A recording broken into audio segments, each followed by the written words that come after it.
Hello, beautiful people. Welcome to this week's episode of the Montpelier Happy Hour here on WVEW 107.7 LP Brattleboro, your community radio station. I'm your host and producer of the Happy Hour, Olga Peters, and we are talking today about healthcare and healthcare costs and healthcare options. And we're going to be talking about them with regular contributor Emily Kornheiser. Hello, Emily. Hello and good morning, Olga. Good morning. Yes, we are pre-recording in the morning, in case you're wondering about this lovely light that's waxing over all of us. I want to welcome to the show Mike Fisher, who is from the Office of the Vermont Healthcare Advocate, which is under the umbrella of Vermont Legal Aid, and they're a free resource for anyone in Vermont who has healthcare questions. What is the best plan? What is the most affordable plan? What am I eligible for? How do I solve this billing dispute? Anything like that, you can take to the Office of the Healthcare Advocate. And so glad you can be joining us today, Mike. Good morning. And why don't I just respond right off? Advice for people who are listening to this or any other presentation on healthcare. Hey, we're going to say things today that you might say, hey, this affects me. What should I do about it?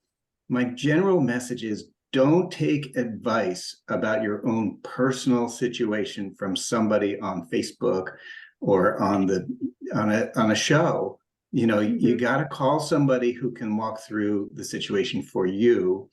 And there's a number of people in our community that can help, communities that can help with that. But my office, the Office of the Healthcare Advocate, has a team of advocates who are on the phone, not quite at this time of the morning, but who are on the phone every day, helping Vermonters, negotiate, navigate this horribly complex system and give advice for people to make the best choices they can. And so, I think we should just keep, hounding on, if you have questions for your own personal decisions, get advice for your family.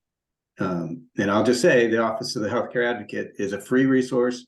And there's no income eligibility. All you have to be is a Vermonter.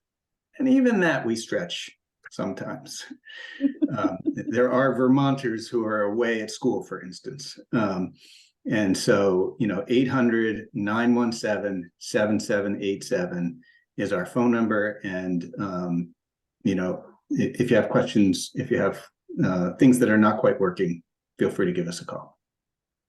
Thank you, Mike. And yes, their service is wonderful. I don't know about other people out there, but I go through the healthcare forms and everything. It's snowblind after a while. So it's nice to know there are people in the state who that's their job, is to walk us through these problems. So thank you. And let me also say, I also have a caution about taking advice from somebody who's trying to sell you something. That's probably always good advice. Yes. And so we're not part of an insurance company. We are, connected to the state because we're funded through the state and defined in state statute, but we're not Vermont Health Connect. We're not Blue Cross. We're not UVM. We're not a hospital. We are intentionally independent of all those parties. Thank you. Well, Mike, let's kind of start there, since we are in the season of open enrollment and the Medicaid redetermination process. Yeah. Can we start there? What's happening right now for a lot of people? So I don't know if anybody remembers the pandemic. I do. Because of the pandemic, the federal government, I think, did a great thing. It said, hey, states, you can't cut anybody off of Medicaid. We're going to give you some extra money. So you bump in your federal match rate, which is a lot of money. But you can't cut anybody off of Medicaid during the public health emergency. That lasted for a little over 3 years. But then at the end of that, the federal government said to the states, okay, it's time. You have to get back to your regular roles and make sure people who are on Medicaid are really eligible for Medicaid. During those 3 years, we had women who got on Medicaid because of their pregnancies. continue to be on Medicaid, you know, for 3 years after their pregnancy. So there are clearly people who continued to be on Medicaid who were no longer eligible. So that's what the process is. People who got laid off temporarily because Sure. their business shut down and then they got a new job. Sure, exactly. So the federal government said you have to do it in the course of a year. And so they divided in Vermont, a little over 200,000 Vermonters into 12 bunches. And so every month, a new group of Vermonters gets gets outreach and gets notification and reminders that they have to be in touch with Medicaid to make sure they're still eligible. And how far into the 12 months are they? I think March is the last regular month, so we're well on our way. March followed by about 2 months of managing the case, finishing the process for people. But the main thing to say to people is, hey, if you get a letter or a text or a card from Vermont Health Connect about your Medicaid, it's something to respond to. It's something that you kind of have to deal with. We have been pretty upset by the number of people who are getting closed because they don't respond. I'll say I can be critical of Vermont Medicaid for things that I think they haven't done quite right. But I also have to recognize the federal government has said you have to do it. Mm-hmm. And they are sending texts and doing all kinds of outreach. And so, if you haven't gotten a note, if you're not used to having an annual redetermination, Vermont families aren't used to it and maybe have moved. So it's a tricky job to reach out to that a little over 200,000 Vermonters. And if people do get that card, any thoughts? I mean, they have to respond, but anything that might help the process go more smoothly? Yeah, I think respond quick. Recognize that the state system for fielding phone calls is overwhelmed. We know that the helpline that the Vermont Health Connect phone line can have very long wait times. It's very frustrating. So call at 8 a.m.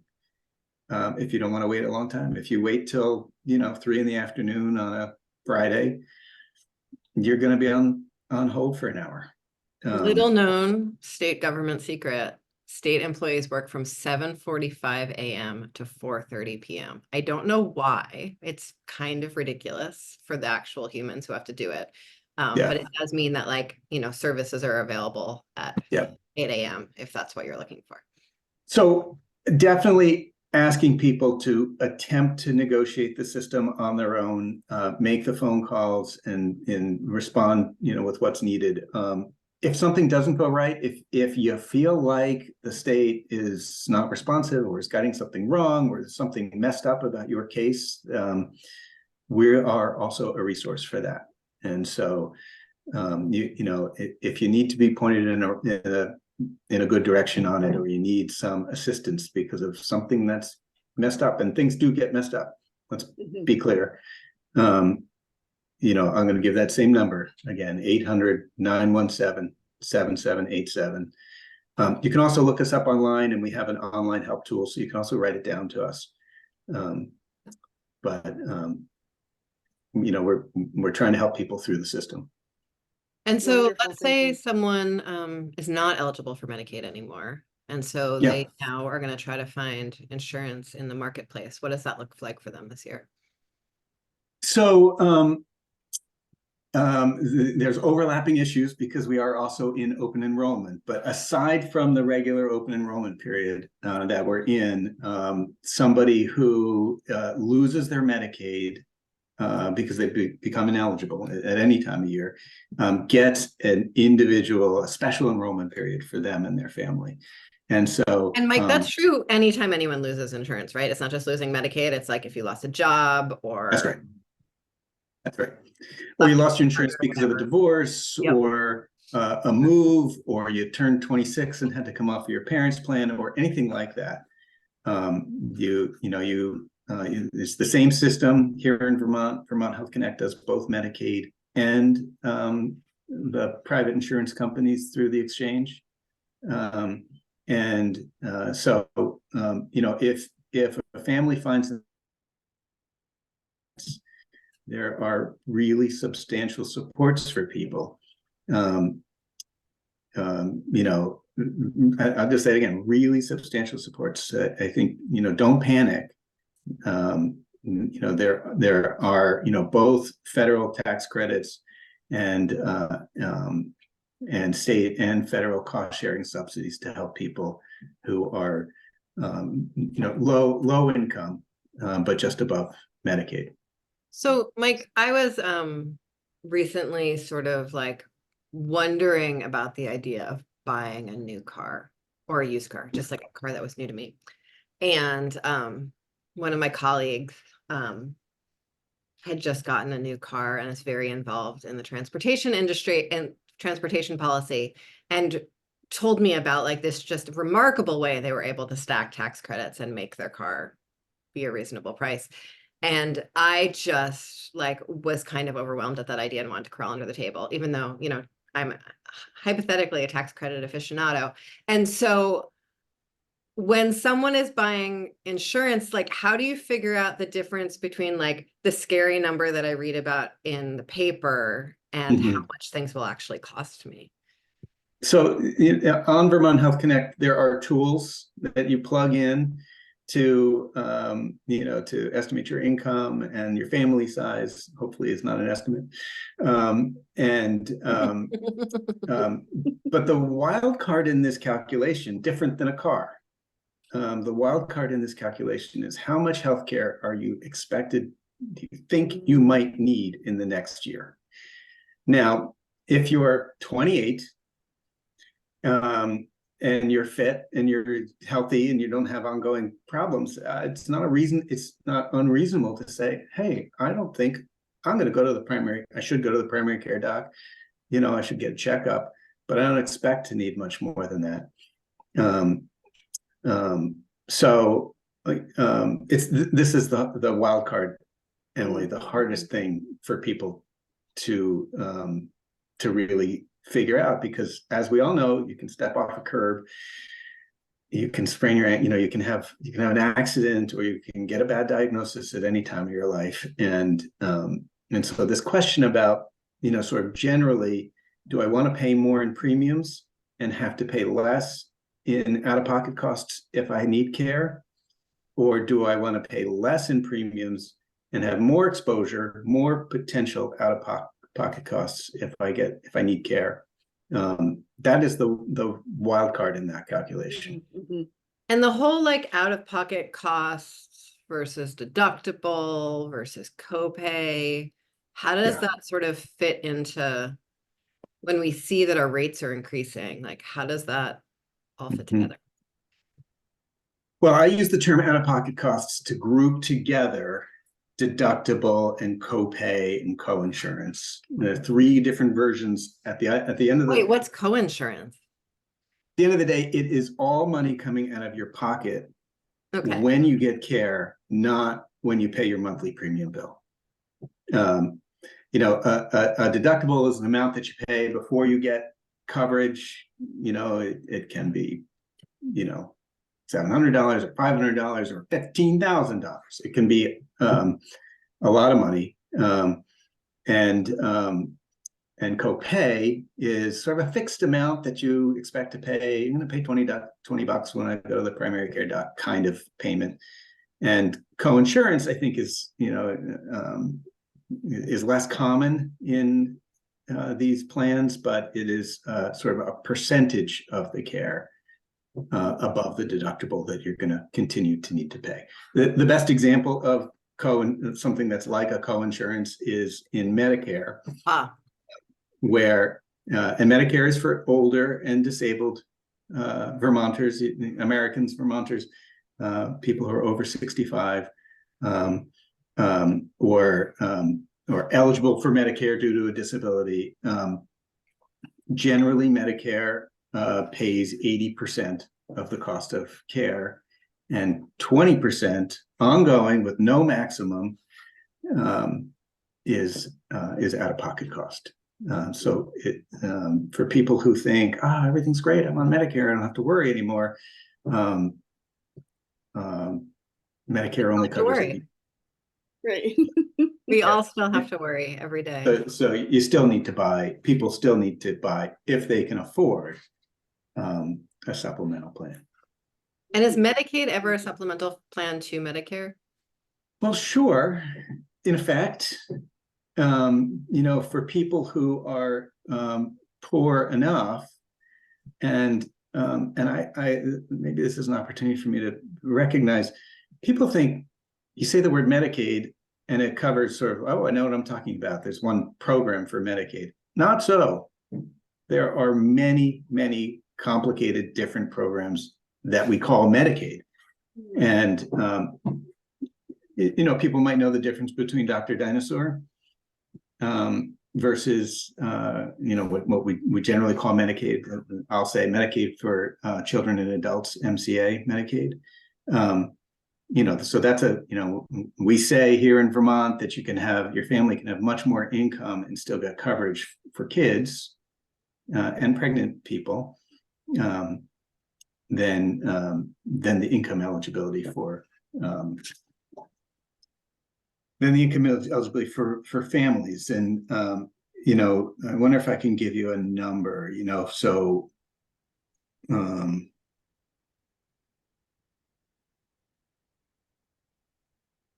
so if you're, I'm not going to try and do math right now. Not at this hour of the morning. That's right. Yeah.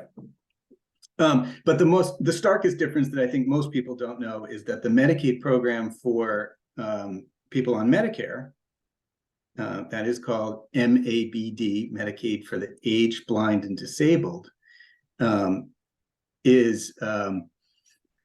left that population behind. The whole Affordable Care Act, and Vermont has a long history before that of really trying to improve access for younger and non-disabled Vermonters. Remember the Catamount program, remember VHAP, and certainly Dr. Dinosaur. All of that is for non-disabled under 65-year-olds. And we have not addressed the policy area, the need for a Medicaid expansion for people on Medicare. And that's what I'm wanting to talk about in the second half. And I couldn't stop myself from doing it now. Okay, so scary headlines, percentages are increasing, costs are increasing, inflation's increasing. Last week we talked about the cost of schools right now. And one of the big pressures on the cost of school budgets is health insurance premiums. What is the story? How can all of that be growing so much faster than inflation?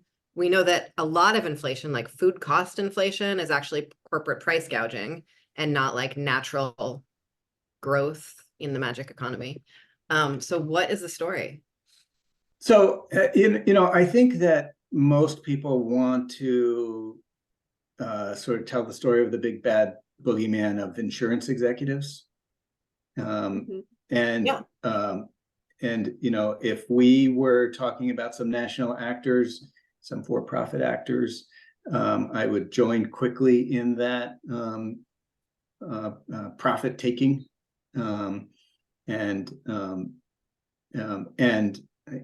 Hey, my job is to go up against Blue Cross and MVP in the insurance rate review process. And my office fights hard against the rate increases every year. So I do think there are things we can do to bring down the cost, but by and large, I got to admit, the reason rates go up is because costs have gone up. So that's so confusing to me because as I sort of like hear the corporate healthcare national narrative, I want to jump on board because that's fun and satisfying. And I know that our healthcare in Vermont is like, you know, incredibly closely regulated. And I know that our health insurance companies are nonprofits. And so I get very lost, and like our hospitals are all nonprofits. And so I get very lost and confused about where the money is going. So there's nothing simple about this. Apologies. No, that's why we have a whole hour. That's right.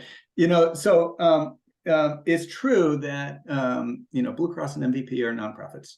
And it's true that we regulate them, that we have maybe one of the stronger regulatory systems in the country. But the majority of Vermonters in private health insurance are in what's called a self-funded plan. And so, you know, their employer is purchasing, you know, is in effect self-insuring and purchasing. Really, the majority of Vermonters? The majority of privately insured Vermonters. Okay. And strong majority. I don't have the numbers in front of me, but it's a lot of people. And that is not regulated. We are preempted by federal law. So I can't say to Emily, pass a law to do something about something that's wrong for this marketplace, because it's the federal government, and Emily, as our state representative, can't do anything about it. Well, it's funny, Mike. I think that health care policy is probably the area of sort of like legislative jurisdiction that I know the least about. And I think part of it is I showed up in the legislature and I was like, oh, wait, we can't actually control all the useful levers. I think I'm going to go off and do something else. And then, so I was like, oh, I'll focus on tax policy where we also can't control any of the useful levers. So I don't really know what I was thinking, but it is so confusing to me that we have this really strong regulatory regimen, and yet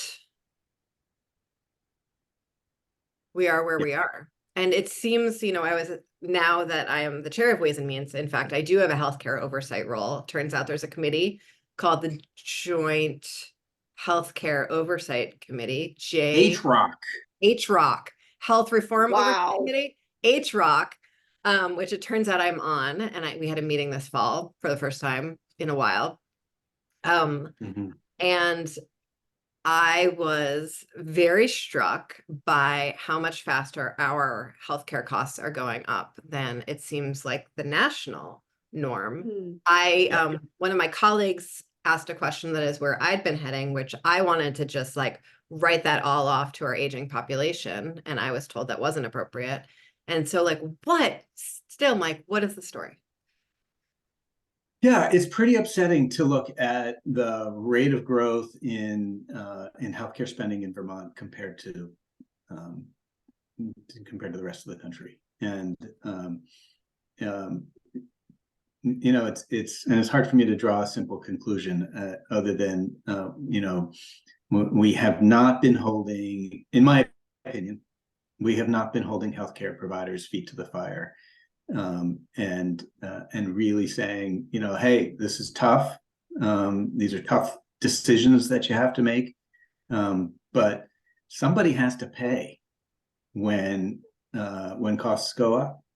And you know, and again, I can be all kinds of critical about details of it, but I'm going to try not to go there now. I think that because of how separate, you know, when you're buying a car, or even, let's make it simpler, when you're buying a tire, you know who's paying, you know, and you get to shop and you say, here's the cost and here's the, you know, but in the world of health insurance, and so, you know, you can say, do other people shop around for tires? Because I go to the same tire place all the time and I buy the tires that he tells me to. So I don't even know if this is a good example, but let's continue on. Sorry. But sort of the concept, if you're selling a tire, the concept of the marketplace will allow me to raise my prices X amount. In the world of healthcare, because you have this middleman of the insurance companies, and the confusing part we talked about earlier, that people are trying to make a decision about how much to pay for in premiums and how much to be exposed at out-of-pocket costs. How does the market respond when UVM raises its prices by double digits? It's less clear. And by the way, I know you got to get a tire. You just got to have a tire to run your car. But it's the dynamic of healthcare and people's need for care to keep them healthy just makes it a different equation. I'm not sure I'm making the sense I want to make about this. It's expensive. It's expensive largely because we want care, and because and I also think because we haven't held hospitals' feet to the fire over the last number of years. I think one of the slides I think that were put in front of your committee last week, was that last week? Was just recognizing that in Vermont, hospitals have gotten, I think it's 98 or 99% of what they've asked for over the last number of years. Well, that's a question I have for you. So my first. Hey, Emily, actually, I think, can you hold that question till after the break? No. Yes. Yes, please. I can. Because unfortunately, we are out of time in the first half of the Montpelier Happy Hour. So we're going to hear from some underwriters and then resume our conversation with Representative Emily Kornheiser and Mike Fisher from the Office of Vermont Health Care Advocate. So stay tuned. We'll be right back. Too quick. We should rein ourselves in, though. Welcome back to the second half of the Montpelier Happy Hour here on WVEW 107.7 LP Brattleboro, our community radio station. You can also find us, thanks to BCTV, on many of the public access stations around Vermont and a little bit in the rest of New England. So we want to thank BCTV for their help on sharing the video version with the television stations. And Emily, what do we need to remind listeners of? Well, Olga, as a matter of fact, the views and opinions expressed here on the Montpelier Happy Hour are those of the host and the guests, respectively, and not the station, nor their employers, nor friends. Lovely. Why, thank you. And if you're just joining us, I am your host and producer of the Happy Hour, Olga Peters. I'm speaking with Representative Emily Kornheiser, one of three from the town of Brattleboro, and Mike Fisher from the Office of the Vermont Healthcare Advocate. And we've been talking, surprise, surprise, about healthcare and costs and how sometimes that just seems frustrating. We can't see where our money's going. Right before the break, Emily, you had a question for Mike that I needed to cut you off for time reasons. Would you like to ask that now? I would. So before the break, we were talking about how recently I was in a meeting and learned that we are spending more and other states. And my first instinct was our regulatory project has failed. But then my second instinct was it's because we have so many older Vermonters. And then that wasn't right.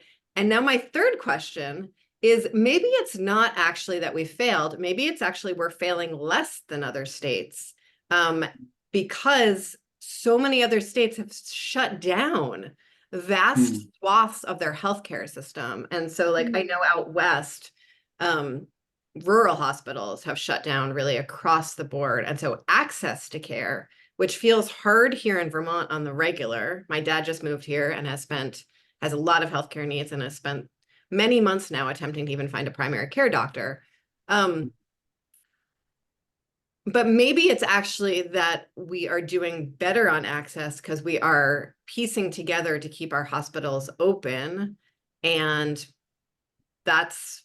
so you can just tell me that my hope is wrong, Mike, but what do you think of that question? No, I think your question sort of points at the complexity of it all.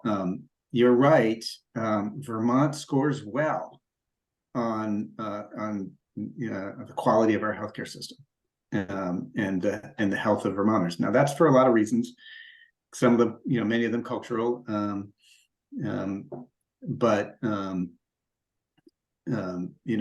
my office, we argue both sides.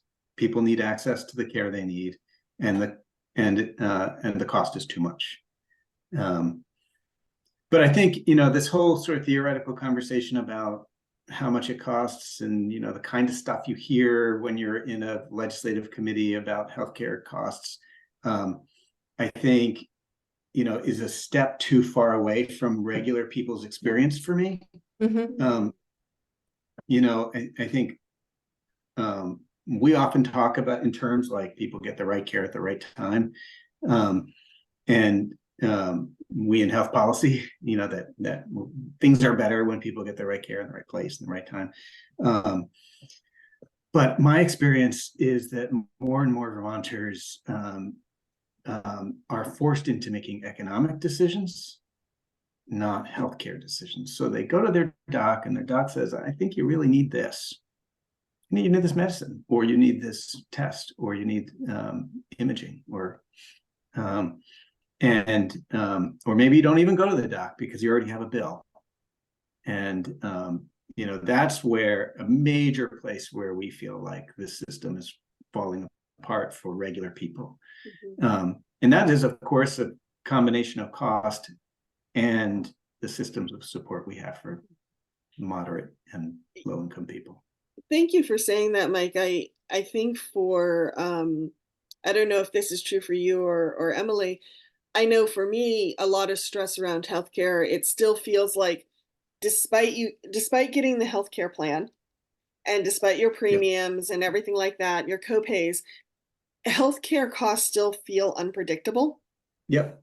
And not just like, oh my gosh, I fell down a ladder and I broke my leg and I wasn't expecting that kind of unpredictable. Just like the cost of prescriptions change, and that unpredictability when you are living on a tight budget.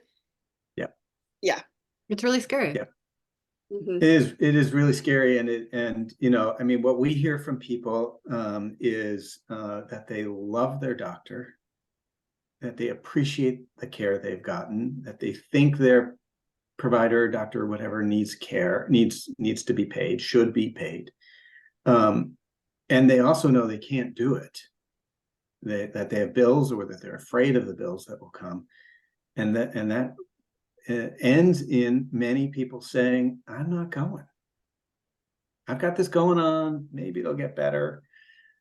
And so, from a health policy perspective, we generally think upfront, downstream care, preventative care is what leads to better outcomes and less expense. And the cost of healthcare is interfering with that. The cost on the consumer side. Right. Yes. So from your perspective, as someone who hears a lot of these stories every day from people, where do you feel policy could change or should change? So I started to talk about this in the first half. We feel like we have really left behind older and disabled Vermonters. And I say we, I just want to recognize, I'm not pointing my finger at anybody, any current policymakers. Me And too. full disclosure, Mike, you had your time in the ring, yes? Yes, indeed. Full disclosure, I was chair of the healthcare committee for a while. I was in the legislature for 14 years. And I want to recognize that we policymakers have focused so much on non-disabled under 65-year-olds.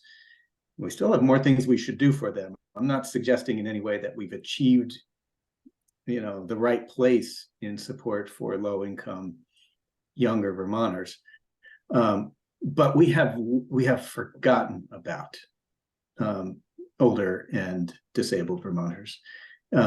So just as an example, if you're under 65 and you want to get Medicaid, And, the income limit for regular Medicaid, if you're under 65, is for family of one is $1,676 a month. 1,600. Happy birthday. You just turned 65, and you turn around and you suddenly realize I'm no longer eligible for Medicaid. Wow. Let's say you're $1,500 a month of income. Happy birthday. Suddenly the income limit for the Medicaid program that supports people on Medicare, that covers cost sharing, is $1,200 a month. And so that is a result. The Affordable Care Act nationally really sort of held states. It encouraged and supported the funding of Medicaid expansion for the younger non-disabled people, but it didn't touch the Medicaid programs that for older people. And I'm using the term Medicaid a little bit loosely here. I'm saying Medicaid programs. There's a thing called Medicaid for older people, MABD, but there's also something, a Medicaid program that wraps around Medicare, that goes a little bit, it goes to 100% of the federal poverty level, and covers cost sharing. And I'm flying high. There's other programs that cover Medicare premiums, which are also very important and very supportable, but for the moment focused on full coverage. And then also, hey, that's the health policy. You hear me talk in health policy terms of, what happens when people don't have access to care, but this is an economic justice issue too. Who is poor and retired? Well, it's people that didn't earn as much through their lifetimes. Well, guess what? Women, people of color, certainly people who are lived with a disability, don't have access to the same earning potential. And let me just focus on women for a minute. I know it's more complicated than this, but it wasn't that long ago when women earned the right to have a bank account. Yeah, it was not that long ago. It was the 80s. Like, it's just, credit cards were the 80s. Like, it's a wild thing, I think, for folks who didn't live through it, how recent history that was. So I'm not sure I have the math in front of me, and I shouldn't try and do it right here, but for the 70-year-old, they lived their lifetime. And of course, we haven't caught up now. Let's recognize we're not, we haven't achieved equality now. But for the 70-year-old, she has lived her life through a time period where substantially less access to income, and family dynamics and expectations to take time off from work in order to raise children and care for elders and the like. And so, hey, we see retirement, the Social Security earnings for women who are on Social Security right now are significantly lower. Not set aside regular, extra retirement. And I can give a few numbers there. Women over 65 in Vermont have an annual income of about $11,000 less than men. 44% of senior women don't have enough income to meet basic expenses. And Social Security, since you mentioned it, women's lower earnings result in Social Security benefits that are 59% of what men earn. And so the bill that we're pushing to increase access to full coverage for healthcare disproportionately, it helps all Vermonters. But because women and people of color and people who have lived with a disability are disproportionately poor, the bill does target this inequity that we've been living with, and do a little bit to right this wrong. Does the bill you mentioned, or the effort you're pushing, does it have a name just so people Yeah. could follow it in the news, that type of thing? So it is H181 is the House version. Let me make sure I have that right. Sorry, I did not. 118. And there's a Senate version, S61, and it raises the income eligibility for a program that's called MSP. And I apologize, everything in healthcare is misnamed or is confusing. MSP is called the Medicare Savings Program. And then you're going to say, wait a minute, I thought we were talking about Medicaid. It is called the Medicare Savings Program because it wraps around Medicare. It is Gotcha. a state, it is a state federal partnership with a match rate like other Medicaid programs. So we are seeking to raise the MSP limits to make up some of this ground, avoid the cliff I talked about earlier. You shouldn't turn 65 or become eligible because of a disability and suddenly discover you have less care, less support for care. There's my pitch, and guess what? It's not cheap. It does have a real expense, but Mike, so if Medicaid is a federal program, and this is like, I know the answer to this question, but I'm asking you for the general public. I just feel like I should close that part. Then like, why can't we expand it to all the places we want to expand it? And the feds will pick up the bill. How does that work? Well, it is a federal state partnership. I don't remember exactly what our match rate is. We get maybe 55 cents on the dollar ish for Medicaid programs. So the feds are paying about 55 and the state's putting in about 45. Emily, I don't know if you have that number in your head. No, I don't know. I don't ever have it in my head. Little known secret about the chair of the Ways and Means Committee, I do not retain numbers. Yeah. They just graphs. If you give me a graph, I will remember the whole thing. But so the state doesn't get to do anything it wants in Medicaid policy. It has to get federal approval, and the feds do care about where they put their money. But I got to tell you, a couple of our neighbors have done some heroic work here. Maine just passed a bill last year that substantially improves these programs.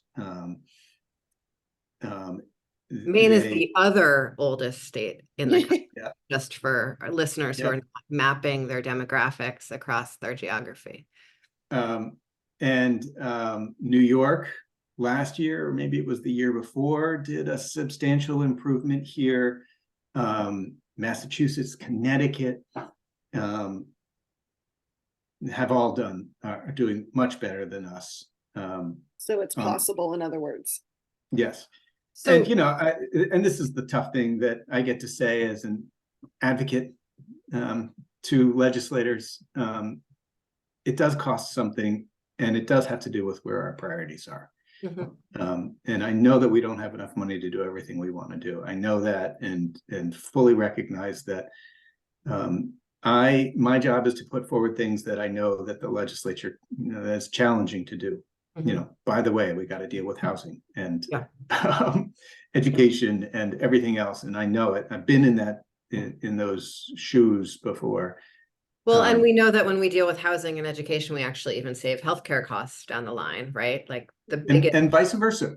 Yes. But, yes. One of the biggest drivers of, good health is actually good housing when you're younger. So I have to ask you, Mike, I'm the representative from Windham County, from Brattleboro, right? We are the heart of the Vermont Worker Center movement down here in Brattleboro, and a bunch of other advocacy organizations. And so you've been in this for a long time. You've thought about this really deeply. It sounds like your ask this year is still nibbling around the edges. Why can't we really go big? Yeah. Well, and what does big look like, Emily? How would you define big? well, let me answer that. Hey, I was chair of the healthcare committee when we were trying to do government financed healthcare. That was big. And, we ran up against a brick wall, and we could spend a whole hour talking about why that happened. Can we do that But actually in like a little while? That would be fun. sure, I'd love to. Okay. Maybe get Robin and I on. I think that'd be fun. Mhm. Um, um, um, so people who are advocating for a whole system reform, and who say you can't keep nibbling around the edges, we have to fix this system, the whole system. I'm afraid you're right. I mean, I know you're right.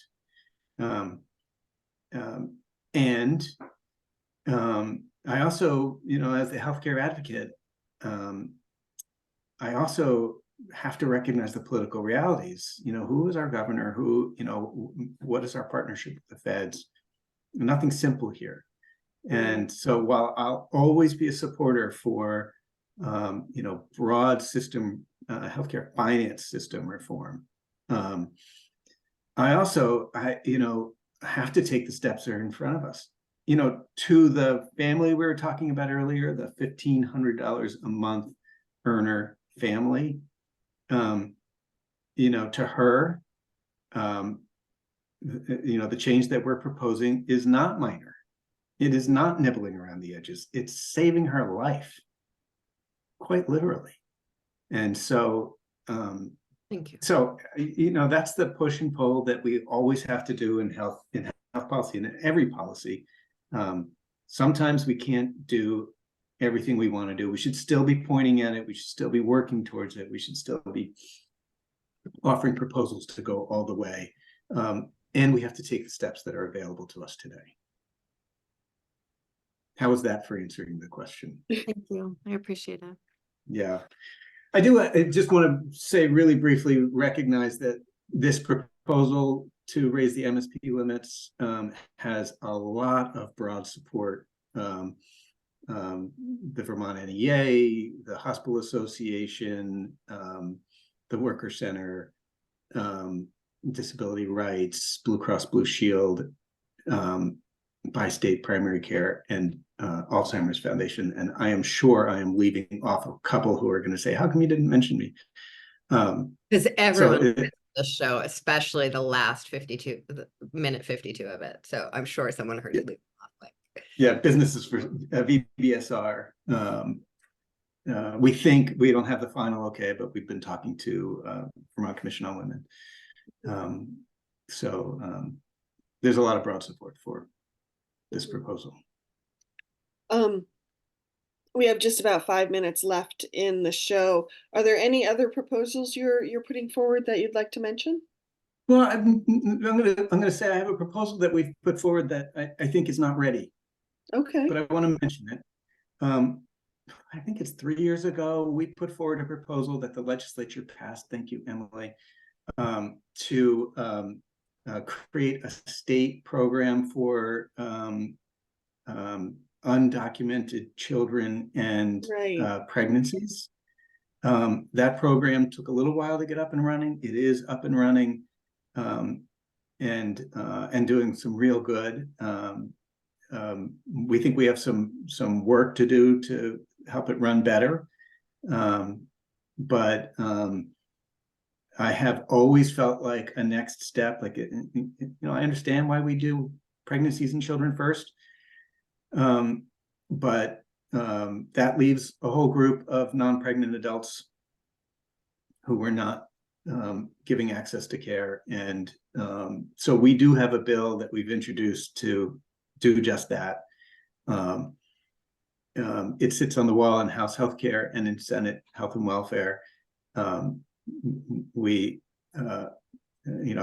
some degree, Emily, I'm looking for a way to tee that up for next year. I think I need to give Medicaid a little bit more room to finish setting up the system. And I also recognize that it also costs money. Because now we're talking about not a state federal partnership, we're talking about a state only healthcare access. So, I mean, I'd be curious how much it does cost, because one interesting thing that happens to me when I go to national conferences is that we've expanded a suite of low-income tax credits to undocumented folks. And it really like doesn't cost much of anything in the grand scheme of tax policy. And so it's really interesting to go to these national conferences, feel like celebrated and wowed for our groundbreaking work in Vermont, but know that it was actually like a really easy political win, because we didn't really like, it was in some ways gestural. I think it'll make a real difference in some people's lives, but there weren't sort of tough decisions connected to it. And so I'm curious sort of how you see the landscape there. Yeah, I think that's a good question. I think we're going to run out of time, but I think you also have to recognize when people get sick, at least when people need emergency care, they go to the hospital and get care. And so if they are low income, whether they're documented or not, they can't pay for it. And it goes to the bottom line in uncompensated care. And so, the question becomes, do you believe that giving people access to care up front saves money? And I do. I believe it's the right thing to do on a human level. And I also believe it's the right thing to do for outcomes and expense. And hey, a lot of the people who are here working in our communities without documentation are on the farms. This is not a safe job. No. And they get hurt. Yeah. Thank you, Mike. Emily, just in the last couple minutes that we have at the break, I think you had mentioned social determinants of health. Was there anything you wanted to tie into this conversation with that? I mean, you touched on it with housing, but.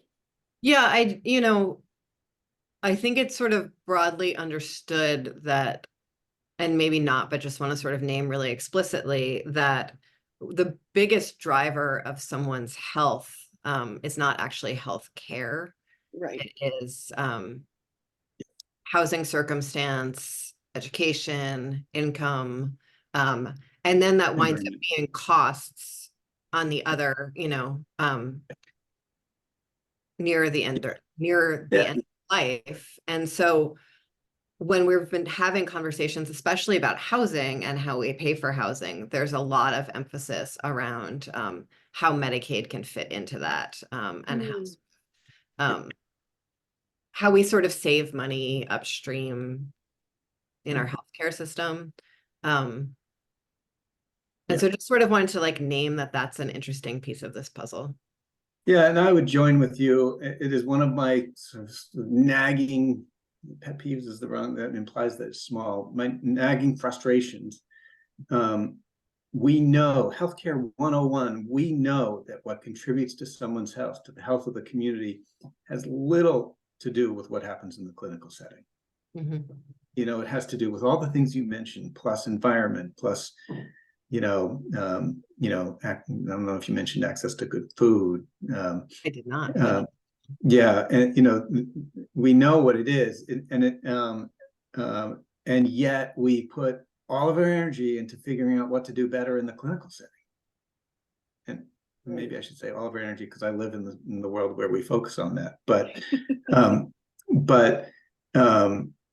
what you're suggesting, or my takeaway from that, is that we really need a true public health frame in how to help Vermonters get healthy and stay healthy. And I think there's a lot of models out there. This is people know how to do this. And I just think it's a very different question to say, how do I treat the people in my panel? I'm talking as a doctor. How do we treat the people who go to this hospital who have diabetes or who have depression, versus how do we treat the community? Our community is sick with anxiety and depression. X%, 7-8% have major depression. That's a lot. how, what's the right way to treat our community to improve people's lives is a very different question. It results in different answers. And I think we in this country and this state have devalued and defunded our public health infrastructure. That's a big system-wide reform frame. And I think it's a particularly poignant one in these times where we're about to really think very deeply about how we fund and construct new housing, what the role of our public schools are and can be for sort of solving society's ills. And as we recover from COVID and think about sort of what people need to be, healthy in their communities. Yeah. Well, thank you. Thank you. Thank you, Mike Fisher from the Office of the Vermont Healthcare Advocate. For those who listen to the podcast, I'll be linking to the contact information in the show notes, but it would be great, Mike, if you would remind us one more time of that 1-800 number. 1-800-917-7787. I've gotten good at that one. Yeah, you're like, thank you. Yeah. And Emily, if people want to find out more about you or get in contact with you, how can they do that?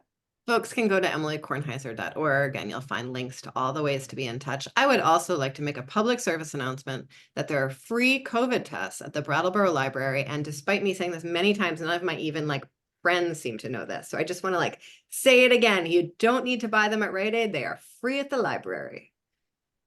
And that's Brooks Memorial Library. It is indeed, but maybe other libraries have them for free too. I don't know. I just know that the Brattleboro Library is wonderful and has free COVID tests. Thank you, Emily.